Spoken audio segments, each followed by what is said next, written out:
नमस्कार, हिंदी कौशल चैनल में आप सभी का स्वागत है। मैं एक बार पुनः प्रस्तुत हूँ आप सभी के समक्ष अपनी एक नई कक्षा में एक नए शीर्षक के साथ। और आज की कक्षा में हम पढ़ने जा रहे हैं तुलसीदास जी द्वारा रचित श्री रामचरितमानस के बालखंड से अवतरित राम लक्ष्मण परशुराम संवाद। तो बहुत अधिक देर नहीं करते हैं और शुरू करते हैं आज की कक्षा, जिसका शीर्षक होगा राम लक्ष्मण परशुराम संवाद। तो आइए शुरू करते हैं। और आज की कक्षा की शुरुआत हम हमेशा की तरह करेंगे काव्य पाठ से और पढ़ते हैं राम लक्ष्मण परशुराम संवाद का पहला पद्यांश। नाथ शंभु धनु भंज निहारा, होयहि केउ एक दास तुम्हारा। आये सुकाह कहिय किन मोही, सुनी रिसाई बोले मुनि कोही। सेवक सो जो करे सेवकाई, अरि करिनी करि करिय लराई।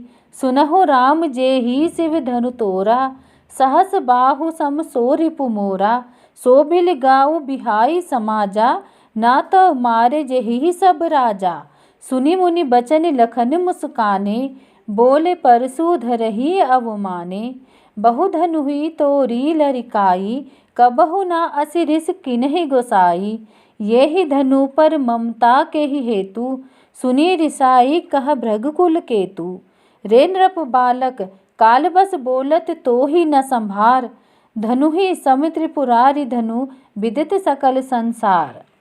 बहुत ही सुंदर पद्यांश है, तुलसीदास जी द्वारा रचित है, जो कि सीता के स्वयंवर के समय धनुष तोड़ने पर जब परशुराम और लक्ष्मण जी के बीच में क्रोधवश यह संवाद हुआ है, व्यंग्यात्मक संवाद है, तो वहाँ पर का यहाँ पर बड़ा ही मनोहारी यहाँ पर वर्णन किया गया है।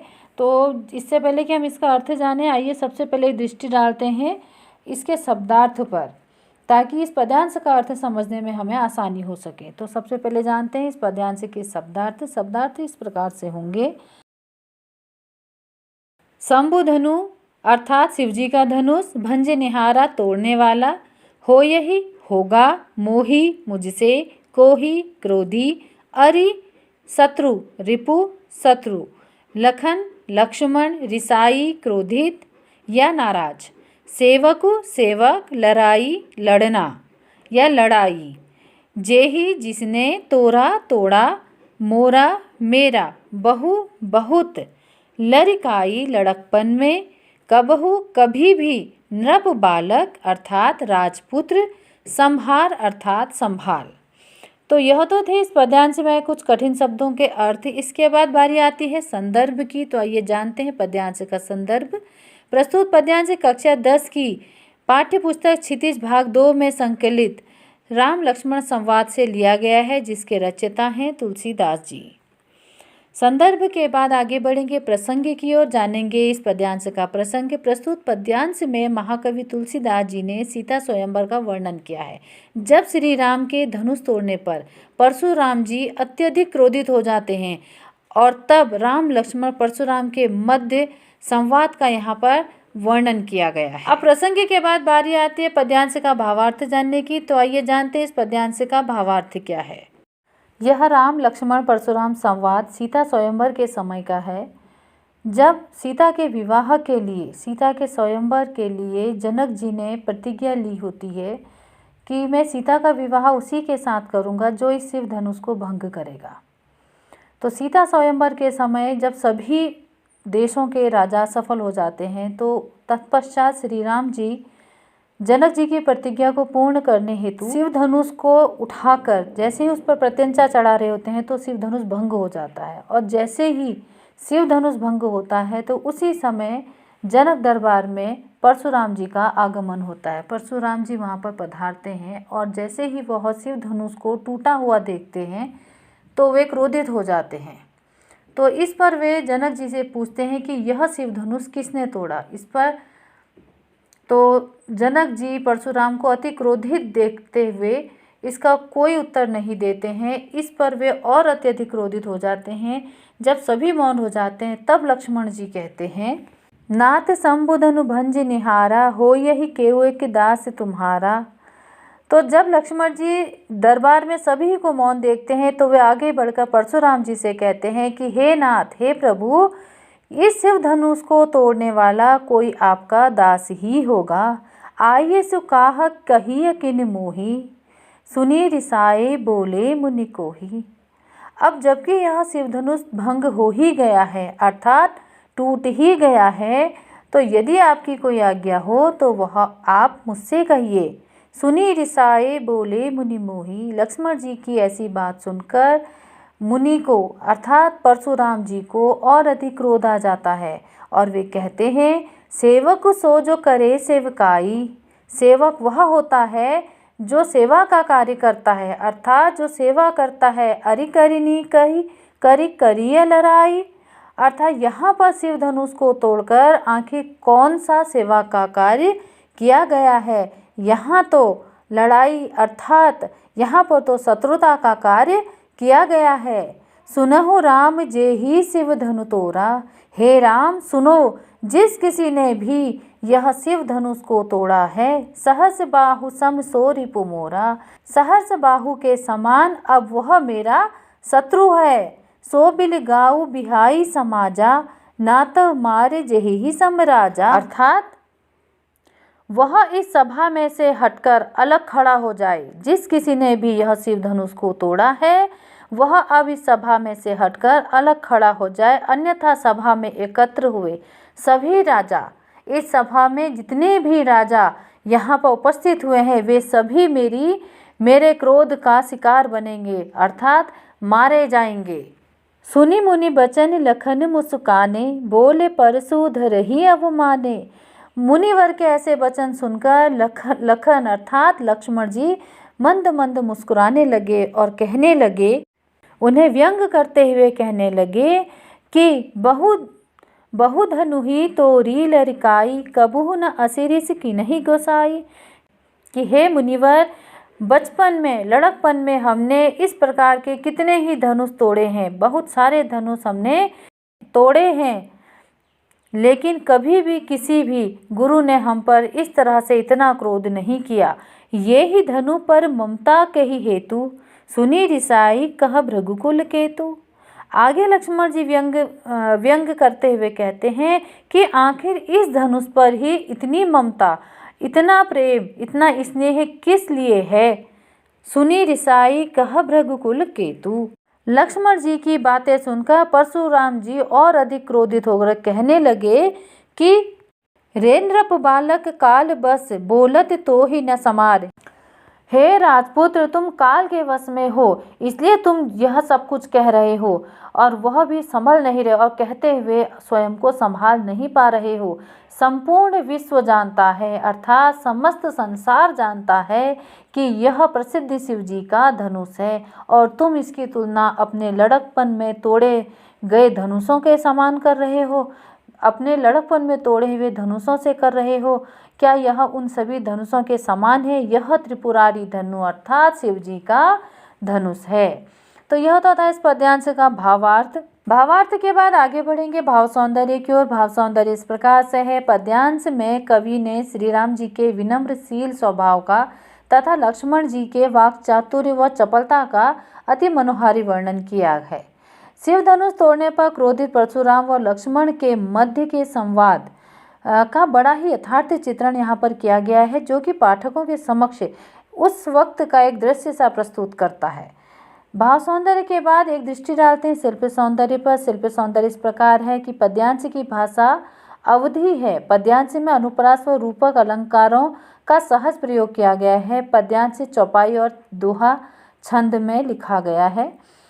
लक्ष्मण के व्यंग काव्यात्मक सौंदर्य को और अधिक बढ़ाते हैं। तो यह तो था राम लक्ष्मण परशुराम संवाद का पहला पद्यांश, जो कि यहीं समाप्त होता है। अब इसके आगे हम बढ़ेंगे पद्यांश 2 की ओर। लखन कहा हंसी हमरे जाना, सुनहु देव सब धनुष समान। का छति लाभु जून धनु तोरे, देखा राम नयन के भौरे। छुअत टूट रघुपति हु ना दोसु, मुनि बिनु काज करिय कत रोसु। बोले चिते परसु की ओरा, रेसठ सुने ही सुभाव न मोरा। बालक बोली बंधो नहीं तोही, केवल मुनि जड़ जाने ही मोही। बाल ब्रह्मचारी अति कोही, विश्व विदित क्षत्रिय कुल द्रोही। भुजबल भूमि भूप बिनु किन्ही, विपुल बार मही देवन की दीन्ही। सहर्ष बाहु भुज छेद निहारा, परसु बिलोकु महीप कुमारा। मात पितहि जनि सोच बस करसी, महिष किशोर गर्भन के अभ्रक दलन, परसु मोर अति घोर। तो यहाँ पर लक्ष्मण जी का व्यंग सुनकर परशुराम जी और अधिक क्रोधित हो जाते हैं और जानते हैं कि इस पद्यांश में परशुराम जी लक्ष्मण जी से क्या कहते हैं। काव्य पाठ के बाद आगे बढ़ेंगे शब्दार्थ की ओर, जानेंगे इस पद्यांश में कुछ कठिन शब्दों के अर्थ, जो कि इस प्रकार से हैं। हंसी अर्थात हंसकर, क्षति अर्थात नुकसान, लाभु अर्थात लाभ, जून अर्थात पुराने, भोरे अर्थात धोखे से, ओरा अर्थात ओर, सट अर्थात दुष्ट, चिते अर्थात देखकर, परसु अर्थात फरसा, स्वभाव अर्थात स्वभाव, बंधु अर्थात वध करना, विश्व विदित अर्थात विश्व विदित, भूप अर्थात राजा, विपुल बार अर्थात कई बार, महीप अर्थात राजा, गर्भना अर्थात गर्भ के, अभ्रक अर्थात बच्चे, महिष किशोर अर्थात राजपुत्र, दलन अर्थात नाश या संहार करना। तो यह तो थे इस पद्यांश के मध्य आए कुछ कठिन शब्दों के अर्थ। शब्दार्थ के बाद आगे बढ़ेंगे प्रसंग की ओर। प्रसंग इस प्रकार से है कि प्रस्तुत पद्यांश में कवि ने लक्ष्मण और परशुराम के मध्य का व्यंग्यात्मक संवाद प्रस्तुत करते हुए परशुराम जी की विशेषताओं का वर्णन किया है। प्रसंग के बाद बारी आती है पद्यांश के सबसे महत्वपूर्ण अंग अर्थात भावार्थ की। तो आइए जानते हैं प्रस्तुत पद्यांश का भावार्थ क्या है। लखन कहाँ हंस हमरे जाना, सुनहु देव सब धनुष समान। परशुराम जी की बात सुनकर लक्ष्मण जी आगे हंसकर मुस्कुराकर कहने लगते हैं कि हे देव सुनिए, मेरी समझ में तो सभी धनुष एक समान ही है। का क्षति लाभु जून धनु तोरे, देखा राम नयन के भौरे। यदि इस पुराने धनुष को तोड़ भी दिया गया है तो इस पुराने धनुष को तोड़ने में हमारा क्या लाभ और क्या हानि होगी। यह तो देखा राम नयन के भोरे, यह तो श्री रामचंद्र जी ने इसे नया समझकर बस धोखे से एक बार देख लिया था। छुवत टूट रघुपतिहु न दोषु। और लेकिन यह धनुष तो श्री रघुपति अर्थात श्री राम जी के छूने भर से ही टूट गया। इसमें रघुपति का अर्थात श्री राम का कोई दोष नहीं है। मुनि बिनु काज करिए कत रोसु। हे मुनिवर, आप बिना कारण ही अर्थात अकारण ही आप किस लिए इतना क्रोध कर रहे हैं, इतने क्रोधित हो रहे हैं। बोले चिते परसु की ओरा। इस पर परशुराम जी अपने परसु की ओर दृष्टि डालते हुए अर्थात अपने परसु की ओर देखते हुए कहते हैं कि रे सट सुने ही सुबाहु न मोरा। हे दुष्ट, क्या तुमने मेरे स्वभाव के विषय में नहीं जाना है? क्या तुम मेरे स्वभाव के विषय में नहीं जानते हो? बालक बोली बंधो नहीं तो ही। मैं तो तुम्हें बालक समझकर नहीं मार रहा हूँ, केवल मुनि जड़ जाने ही मोही। लेकिन क्या तुम मुझे केवल एक मुनि मात्र ही समझ रहे हो? बाल ब्रह्मचारी अति क्रोही। मैं बाल ब्रह्मचारी हूँ और अत्यधिक क्रोधित हूँ, क्रोधी स्वभाव का हूँ। विश्व विदित क्षत्रिय कुलद्रोही। और यह संपूर्ण संसार, यह सकल संसार जानता है कि मैं क्षत्रिय कुल का द्रोही हूँ अर्थात शत्रु हूँ, और मुझे क्षत्रिय कुल के शत्रु के रूप में ही इस संपूर्ण संसार में जाना जाता है। भुजबल भूमि भूप बिनु किन्ही। मैंने अपनी भुजाओं के बल पर इस पृथ्वी को अनेकानेक बार राजाओं से रहित किया है। विपुल बार मही देवन दीनी। और कई बार इस पृथ्वी से राजाओं का नाश करके मैंने यह पृथ्वी पर ब्राह्मणों का अधिकार किया है। सहर्ष बाहुभुज छेद निहारा। अर्थात मेरे इस फरसे ने ही सहर्ष बाहु की भुजाओं को काटा था। परसु बिलो की महीप कुमारा। और वह अपने परसु की ओर, अपने फरसे की ओर देख करके लक्ष्मण से कहते हैं, हे राजपुत्र, मेरे इसी फरसे ने सहर्ष बाहु की भुजाओं को काटा था। मातु पितहि जनि सोच बस करसी महिष किशोर। तुम अपने माता पिता के विषय में सोचो, अर्थात यदि तुम मेरे क्रोध के शिकार हो गए तो वे बेचारे क्या करेंगे। हे महीप किशोर अर्थात हे राजकुमार, तुम अपने माता पिता के बारे में जरा सोचो। यदि मैंने तुम्हारा वध कर दिया तो वे क्या करेंगे, वे क्या सोचेंगे। गर्भन के अभ्रक दलन परसु मोर अति घोर। मेरा यह फरसा जो है वह अति निर्दयी है। इसने तो गर्भ में पल रहे बालक का भी वध किया है।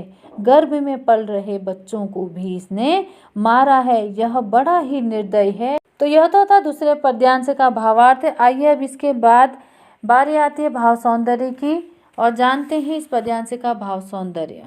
प्रस्तुत पद्यांश में लक्ष्मण ने अपने तर्कों के माध्यम से परशुराम जी की क्रोधाग्नि को और अधिक बढ़ाया तथा साथ ही कवि तुलसीदास जी ने परशुराम संवाद के माध्यम से उनकी विशेषताओं का बड़ा ही स्वाभाविक चित्रण करते हुए पाठकों का ध्यान परशुराम जी की विशेषताओं की ओर आकर्षित किया है। शिल्प सौंदर्य इस प्रकार से है। पद्यांश की भाषा अवधि है। पद्यांश में अनुप्रास व रूपक अलंकार द्रष्टव्य होते हैं। पद्यांश व्यंग्य शैली में लिखा गया है। तो इसी के साथ हमारी आज की कक्षा यही समाप्त होती है। और जैसा कि अभी हमने इस राम लक्ष्मण परशुराम संवाद के पहले के 2 पद्यांशों का अध्ययन किया है। बहुत जल्द मिलती हूँ अपनी अगली कक्षा में आगे के 2 पद्यांशों के साथ। तब तक के लिए थोड़ा सा इंतजार। और एक बात हमेशा याद रखें कि हिंदी हमारी राष्ट्रभाषा है। हिंदी भाषा पर गर्व करें। धन्यवाद।